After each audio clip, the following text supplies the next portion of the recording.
Hello and welcome. I'm Dr. Zachariah Renfro, and today we're going to learn a little bit about the pre-Socratic philosophers.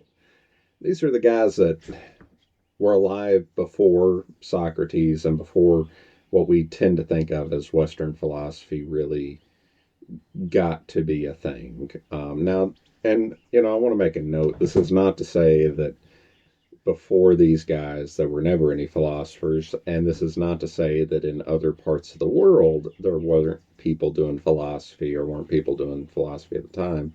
What it is saying is that these are the first guys in the Western tradition that we have re- records of, that we have knowledge about, that we have some idea of what they did in their lives.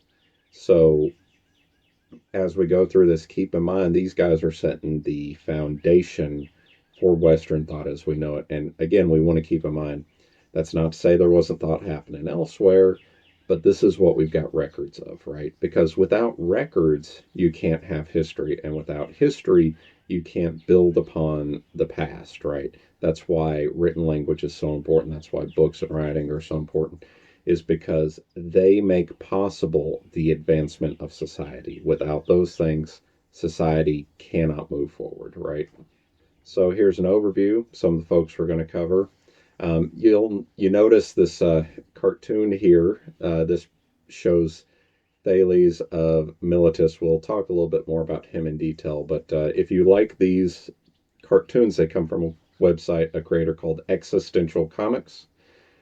Another philosopher who's been making these different philosophy comics for about a decade now. It's kind of crazy because I started seeing his comics back when I was an undergraduate, and I'm still seeing them today. His comics, I feel, have been an incredible contribution to the field of philosophy, so definitely worth your time to check out. So, first we got Pythagoras. You probably remember him from some of your courses in mathematics, the Pythagorean theorem. He's he is a pre-Socratic philosopher, and we need to remember that in the time of the ancient Greeks, there wasn't this academic division that we see today. The people who were learning and studying stuff were all part of the same tradition, right? Plato spends as much time talking about geometry as he does about morality, right? And to some extent, that comes from Pythagoras. We're most familiar with Pythagoras from the Pythagorean theorem. He had other mathematical contributions as well.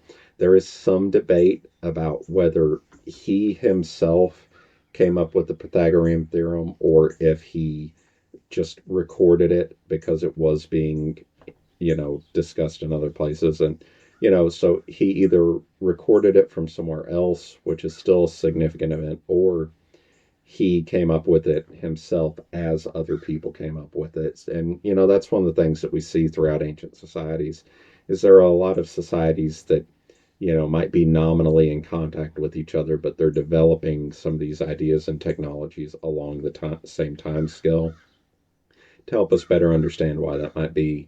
Think about the game Civilization, right? Everyone starts in the Stone Age, and all these different societies develop different technologies over time, but they also develop a lot of the same technologies, right?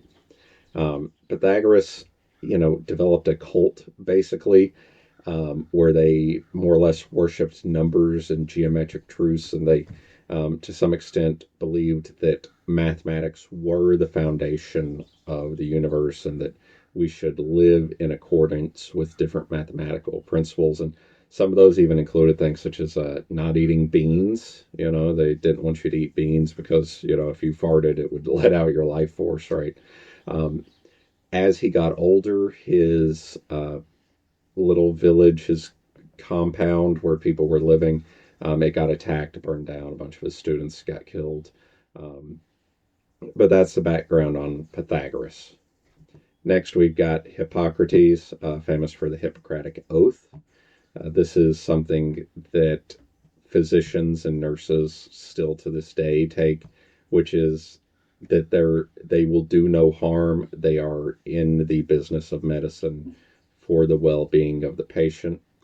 Um, He mostly wrote about medicine, but as part of that, he also wrote about, some practical kind of life tips, right? And I think Hippocrates understood in a way that maybe some of us today have forgotten that, a healthy mind is going to come from a healthy body. And if we keep our bodies healthy, then we will have healthy minds because, you got this mind body collaboration, right?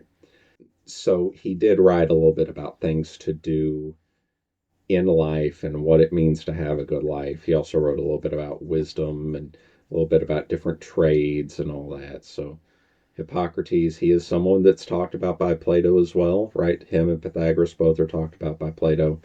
Hippocrates also came up with the idea of the humors, which is one of the first ideas that disease was a natural occurrence. He's the first person in recorded history. There might have been people who weren't recorded, but first in recorded history to show, to argue that disease were not like a divine curse, but a naturally occurring thing. He developed the theory of the humors, which, if you watch any old TV shows, they might say something like, oh, the reason you're sick is because you've got too much bile. So that's Hippocrates. Next, we got Thales Amylotus. He's a thinker that we have very little information about. He is one that Plato talks about. He only survives in a few quotes today, but he argued that things in motion have souls, that everything was made out of water, that water was the basic foundational element, and that all things had some sort of divine presence in them. And you notice down there, I've got olive oil rich. That's actually in reference to something he's reported to have done, which is when challenged to make money, he bought up all the olive oil presses in the city that he lived. And when the harvest season came around, he charged exorbitant prices, proving that he could make money. So he built a fortune on the olive oil press monopoly. Very interesting thing. A lot of philosophers at this time didn't really dabble in private enterprise because most of them were already, you know, upper class or rich, so they didn't have to worry so much about, making money. But it is kind of interesting to see an early philosopher going out of his way to try and make money. Next, we've got Heraclitus. He wrote about a bunch of things. He wrote about paradoxes, he wrote about human relationships. Um, he only survives as a bunch of quotes by other philosophers, but he did write about a lot of things, and he is talked about by Plato, by Aristotle. So it is apparent that he was significant to their works, but we don't have any of his surviving works today. So now we're getting into what we call the Eleatic school. And the Eleatic school is one of the biggest influences on the work of Socrates, the work of Plato, the work of Aristotle, right?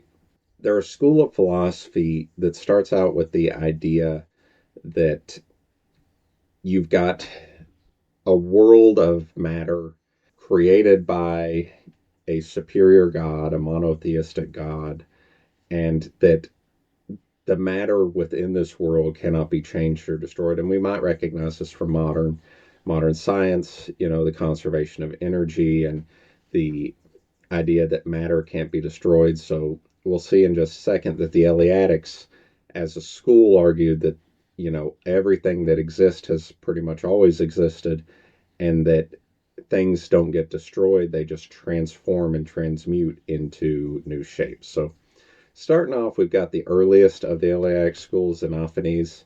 He trained Parmenides, and he mainly wrote about theology. He was a monotheist. He believed there was a superior God in a pantheistic society. So in some of his writings, you will see him talk about other gods, but he believed that there was a superior God that set the world in motion just by thought. And if you're familiar with Plato, this idea is going to sound familiar, right? And if you're familiar with Aristotle, this idea is going to sound familiar, right? This God that creates everything just by thinking and spends all its time in contemplation.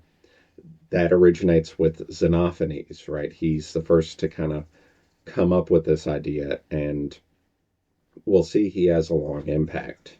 Next, we've got Parmenides, who, by the time of Socrates' life, so when we meet Socrates in the Apology and the Meno and the Phaedo, he's already an old man. Socrates is in his 60s. Well, Parmenides was an old man when he met Socrates. Socrates met him around the age of 19, and Socrates got to hear him speak and got to learn from him and spent some of his life learning the ideas of Parmenides, and that influenced him very deeply. So, as Socrates came up with his own ideas, he draws very heavily from Parmenides, and by extension, when Plato starts coming up with his ideas, he draws from Socrates, who drew from Parmenides. And then when Aristotle's coming up with his ideas, he's drawn from Plato, who's drawn from Socrates, who's drawn from Parmenides, who's drawn from Xenophanes, right? So we see this chain of ideas, this chain of custody, as each one of them makes new discoveries and each one of them comes up with new things. They either try to defend or eliminate ideas that the previous one came up with. He only has one surviving work, which is a poem um, that describes that change is impossible and we only interpret there to be change. And this is, the basis for Plato's idea of the realm of the forms, right? If you remember in the Republic and later in Mackey's work, Plato and the Divided Line, you know, there's this idea that there's this realm of simple forms, which are eternal and unchanging. Below that, there's a realm of geometry, which are forms. These are eternal forms that draw from and connect from the simple forms. Then we have the material world where we live, which takes these different geometric ideas, quote unquote, and combines them together with matter to create the world we live in. And then finally, underneath that, we have the realm of ideas, which is where we, as beings of matter, create ideas and then those exist subservient to us, right?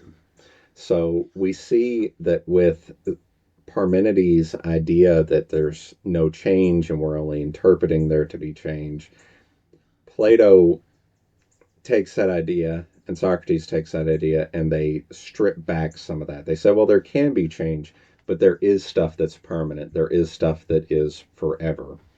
And then Aristotle, we see, takes that idea and strips it even further. He says there are these kind of forms, these things which things draw on, but they exist within the mind. They don't exist, out in space floating around. Then in the Eleatic school, we've got Zeno of Elea.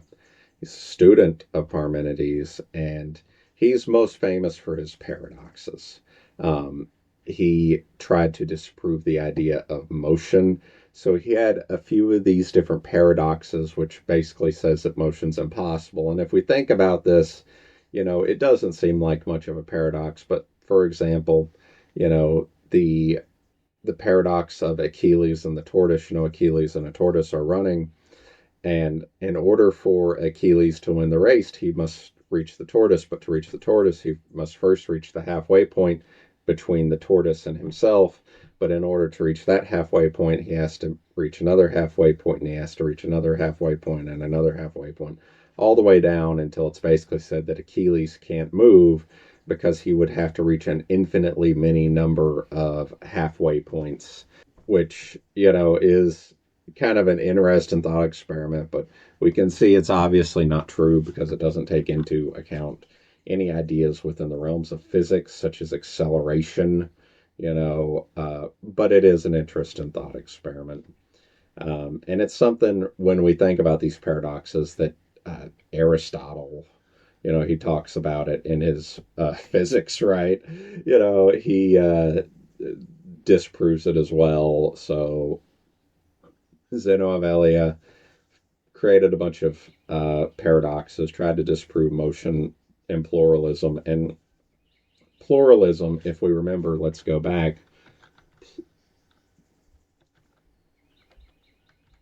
Pluralism starts out with the ideas of Thales of Miletus, and as we go forward, we see Empedocles and Anaxagoras describing that everything's made up of a bunch of elements, right? So when we talk about Zeno of Elea trying to disprove pluralism, that's what we're referring to. He's trying to say there's only one thing, and that thing doesn't move. We just interpret it to move. Which takes us on to Empedocles and Anaxagoras. They're both pluralist. Um, we can kind of see some of the foundations for atomism, the idea that things are made out of atoms coming up here. Empedocles argues that things are made out of elements, fire, water, air, and earth, and that, these combine in different ways to create things. So, for example, wood might be created by earth and water coming together, right? Because if you cut a tree, you'll get all this water coming out of it, right? So that's how wood is made. Fire might be one of the ingredients of lava, right? You got fire and earth coming together. So that's what Empedocles argues.